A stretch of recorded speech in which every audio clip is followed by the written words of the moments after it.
আমার কথা শোনার জন্য আবারও আপনাদের ধন্যবাদ। ২০২৪ ৫ই আগস্ট সাবেক আওয়ামী লীগ সরকারের প্রধান শেখ হাসিনা পালিয়ে গেছেন। সেদিনকার সেই খবর নিয়ে আবারও নতুন করে কিছু কথা উঠছে। তার ভিতরে মানবজমিন একটা নিউজ প্রকাশ করছে।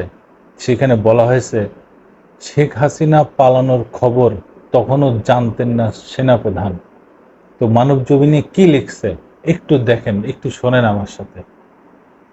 ছাত্র জনতার গণ অভ্যুত্থানে শেখ হাসিনার পালিয়ে যাওয়ার বিষয়টি আগে জানা ছিল না সেনাপ্রধান জেনারেল ওয়াকারুজ্জামানের। তিনি জানিয়েছেন ৫ই আগস্ট পরিস্থিতি তিনি যখন রাজনৈতিক দলের নেতাদের সঙ্গে আলোচনা করছিলেন ঠিক তখন তাকে জানানো হয় শেখ হাসিনা চলে যাচ্ছেন। সেনাপ্রধান এও বলেছেন শেখ হাসিনা দেশে থাকলে তার জীবনের ঝুঁকি ছিল, পরিস্থিতি খুবই উত্তপ্ত ছিল। ইউটিউব চ্যানেল নাগরিক টিভিতে দেয়া এক সাক্ষাৎকারে তিনি এসব কথা বলেন। আর আমি বলতেছি মানবজমিনে যে নিউজটা আছে সেই নিউজ থেকে। সাক্ষাৎকারে অন্তর্বর্তীকালীন সরকারকে সেনাবাহিনী সহযোগিতা করছে উল্লেখ করে তিনি বলেন সবাইকে ধৈর্য ধরতে হবে। ১৬ বছরের জঞ্জাল ১৬ দিনে তো মিটবে না। সেনাবাহিনীর মধ্যে এখনও অনেকে স্বপদে রয়েছে, তাদেরকে সরানো হচ্ছে না কেন? এমন প্রশ্নের জবাবে তিনি বলেন এখনও তদন্ত চলছে, তদন্ত শেষ হলে অবশ্যই ব্যবস্থা নেওয়া হবে। অনেক ইস্যু আছে যেগুলো তদন্ত হচ্ছে, এজন্য আমরা সময় নিচ্ছি। প্রমাণ লাগবে, প্রমাণিত না হলে কারোর বিরুদ্ধে ব্যবস্থা নেওয়া যাবে না। এই কাজটি একটু ধীর প্রক্রিয়ায় চলছে। এখন দেখা যাক, বেশ কিছু জিনিস আছে যেটা আমাদের করতে হবে। সেনাবাহিনী এখনো কোনো ব্যারাকে ফিরে যাচ্ছে না, তাদের এখন মাঠে থাকা উচিত কিনা এই প্রশ্নের জবাবে জেনারেল ওয়াকার বলেন আমরা তো যেতে চাই, যত তাড়াতাড়ি সম্ভব যেতে চাই, তবে সম্ভবত আমাদের আরও কিছু কাল থাকতে হবে, কারণ পুলিশ এখনো তাদের দায়িত্ব নেওয়ার মতো অবস্থায় নাই। পুলিশ প্রায় অকার্যকর হয়ে গেছিল, এখনো দায়িত্ব নেওয়ার মতো হয়নি। তারা দায়িত্ব নেওয়ার মতো হলে অবশ্যই আমরা ফেরত চলে যাব। আমরা তো বেশিক্ষণ থাকতে চাইও না। আনসার বাহিনীর মতো নানা দাবিতে যারা অস্থিতিশীল পরিস্থিতি সৃষ্টি করার চেষ্টা করছে, এটাকে সেনাবাহিনী কিভাবে দেখে? এমন প্রশ্নে সেনাপ্রধান বলেন এটাকে অবশ্যই আমরা কাউন্টার করছি। যেমন আরএবিতে এমন একটি সমস্যার সৃষ্টি হয়েছিল, আমরা তাদেরকে শান্ত করার চেষ্টা করেছি। অনেকে এখন নানা ধরনের কষ্টের মধ্যে আছে, তারপরেও আমরা ধৈর্য ধরে আস্তে আস্তে এগুলো সমাধান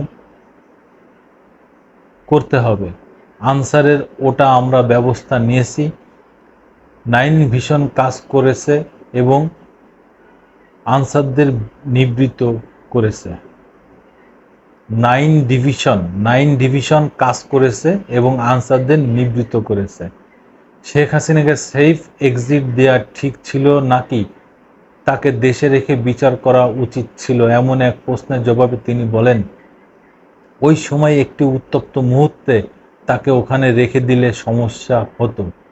আর প্রথম কথা হচ্ছে, আমি তো রাজনৈতিক দলগুলোর সঙ্গে আলাপ আলোচনা করছিলাম, তখন আমাকে কিছু ব্যক্তি বলেছে যে উনি তো চলে যাচ্ছেন, উনি অলরেডি রান। তো এটা আমি জানতাম না যে তিনি দেশ ছেড়ে চলে যাচ্ছেন। তারপরও আমি মনে করি যে উনি দেশে থাকলে ওনার জীবন ঝুঁকি হতে পারত। কেউ চাইবে না যে একজনের বিচার বহির্ভূত হত্যাকাণ্ড হোক, এটা মোটেও কাম্য না। পরিস্থিতি অত্যন্ত উত্তপ্ত ছিল। তিনি বলেন আমি আশাবাদী সবাই একসঙ্গে যদি কাজ করি তাহলে দেশ সংস্কার করা সম্ভব হবে এবং আমরা একটি সুন্দর গণতান্ত্রিক প্রক্রিয়ায় যেতে সম্ভব হব। আমরা একসঙ্গে কাজ করে যাচ্ছি, আমিও তাদের পাশে আছি, কাজ করছি, এই সরকারকে সাহায্য করছি। আমরা সেই লক্ষ্যে যেতে হবে, কারণ এখান থেকে ফেরত যাওয়ার কোনো অবকাশ নাই। জনগণকে ধৈর্য ধরতে হবে। প্রথম কথা হচ্ছে অনেক ভুল তথ্যের ছড়াছড়ি চলছে। যত সংবাদ তারা পায় আমার দেখা মতে তা ৯৫% মিথ্যা। সত্যর সঙ্গে মিথ্যাকে মিশ্রিত করে এই সমস্ত সংবাদ পরিবেশন করা হয়। এটা মানুষকে একটি ভুল ধারণা দেয়। আমি বলবো মানুষকে ধৈর্য ধরতে হবে এবং প্রকৃত ঘটনা জানতে হবে। গণমাধ্যম ঠিকমতো কাজ করছে কিনা এই প্রশ্নে তিনি বলেন, অনেকেই করছে, অনেকেই দায়িত্বশীল ভূমিকা পালন করছে। তারা এই ধরনের সত্যের সঙ্গে মিথ্যাকে মিশ্রিত করে সংবাদ প্রচার করছে না। তারপরও তাদেরকে আরো কাজ করতে হবে। আমি নিশ্চিত যে তারা আরো কাজ করবে। সময় পেলে আস্তে আস্তে মিডিয়াটাও আরো সক্রিয় হবে। প্রথমত বিষয়টি হচ্ছে আমাদের আরো ধৈর্য ধরতে হবে।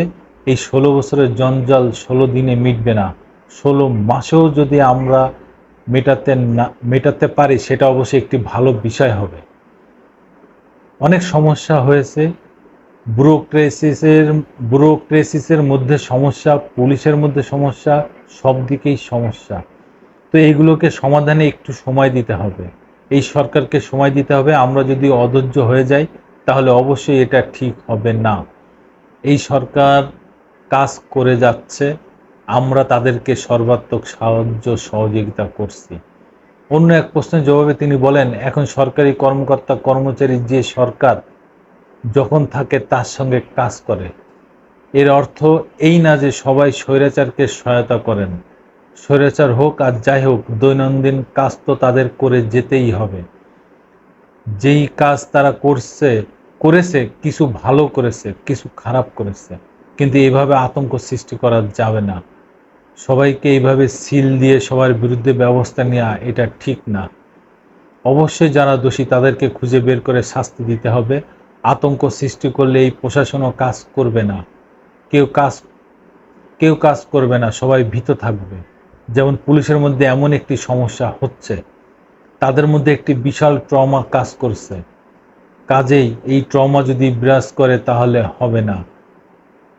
তাদের এই ট্রমা থেকে বের করে আনতে হবে। এই জন্য সবাইকে ধৈর্য ধরতে হবে। ইনশাল্লাহ এই সরকার আস্তে আস্তে সবকিছু সামলে দিয়ে উঠবে।